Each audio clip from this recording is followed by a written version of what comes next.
Monsieur le secrétaire exécutif adjoint du SEALS, Monsieur le vice-président de la commission de la CEDEAO, Madame le coordonnateur résident du système des Nations Unies au Sénégal, Mesdames et Messieurs les premiers ministres et les ministres, Excellences, Mesdames et Messieurs les ambassadeurs et chefs de mission diplomatiques, Mesdames et Messieurs les représentants des organisations internationales et interafricaines, Mesdames et Messieurs les représentants de la société civile et du secteur privé, chers collègues du système des Nations Unies, distingués invités, Mesdames et Messieurs, je voudrais d'abord saluer la diversité et la forte densité de l'expertise dans cette salle et dire que nous sommes réunis aujourd'hui pour examiner une question cruciale pour le développement et la stabilité dans notre sous-région. Question au demeurant de portée continentale et mondiale. Et je voudrais vous remercier tous, au nom du PNUD, pour avoir bien voulu accepter de participer à ces consultations de très haut niveau sur une prospective pour la région du Sahel. Je voudrais en particulier remercier le gouvernement du Sénégal pour avoir abrité cette rencontre. Le Sahel est un condensé de complexité. Zone de transition entre le désert saharien et la savane soudanienne, il est aussi au confluent de plusieurs dynamiques. L'environnement, marqué par une sécheresse chronique, y est extrêmement vulnérable. La prédominance de la monoculture et des cultures de rente rend les économies de la région très précaires. Et finalement, le nomadisme et le pastoralisme transhumant sont à l'origine de mouvements de population intenses. La région sahélienne est aussi un lieu géométrique de toutes les formes d'exclusion, fortement caractérisée par de grands espaces isolés et très éloignés des centres de gravité économiques nationaux que sont les capitales administratives. Ceci rend sa gestion très difficile, y compris sa gestion concertée. Déjà très négligée durant la période coloniale, qui a vu de rares efforts de développement se concentrer sur les zones côtières, le Sahel est aujourd'hui un espace sans infrastructures majeures. Espace également sujet à des menaces sécuritaires et pont fluide vers l'émigration. La zone est perçue comme creusée de l'interconnectivité entre les épicentres de crise majeures telles que celles induites par les situations en Libye, au nord du Mali, dans le pourtour du lac Tchad et avec des débordements dans les pays frontaliers tels que ceux affectés par Boko Haram et jusqu'à la difficile situation centrafricaine. C'est donc indéniablement une zone de grande incertitude. Mais l'incertitude n'est pas une fatalité. Non seulement elle peut être et doit être maîtrisée, mais plus encore, elle peut être transformée en opportunité. Et il est un postulat que dans toute situation humaine, l'avenir reste entre nos mains. La prospective vise, dans une démarche à la fois rationnelle et holistique, à se préparer aujourd'hui pour demain. Gaston Berger, le père de la prospective, ne disait-il pas que demain ne sera pas comme hier, il sera nouveau et il dépendra de nous. Il est moins à découvrir qu'à inventer. Il tient donc à nous de construire le futur que nous souhaitons. Ce processus de construction du Sahel souhaité est bien l'objet de notre rencontre aujourd'hui. Il requerra cependant de prendre le recul nécessaire pour comprendre les causes structurelles de l'état de précarité et de fragilité du Sahel, ainsi que les limites des stratégies de réponse mises en œuvre jusqu'à présent.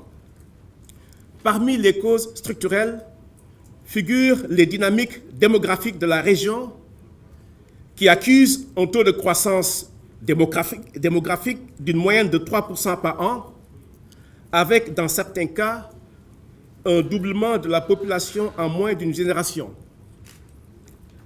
Si la bande sahélo-saharienne, partant du Soudan jusqu'au Sénégal, comptait quelques 20 millions d'habitants dans les années 50, elle en compte aujourd'hui plus de 80 millions et devrait atteindre, selon certaines projections, plus de 200 millions en 2050.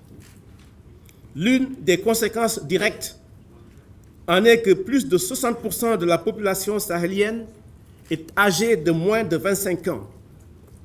Une jeunesse donc vive et dominante, avec un taux d'emploi faible à laquelle la région doit faire face. Cette croissance démographique exponentielle, cumulée à une urbanisation rapide, bouleverse les modes de vie traditionnels et crée une pression sur la production alimentaire ainsi que sur les ressources naturelles et les services sociaux. Ces défis impliquent une réflexion sur le fondement des économies sahéliennes dont les taux de croissance plus qu'encourageants ne se traduisent pas systématiquement par une amélioration significative et durable du bien-être des populations. L'enjeu est donc d'importance pour l'avenir de la région.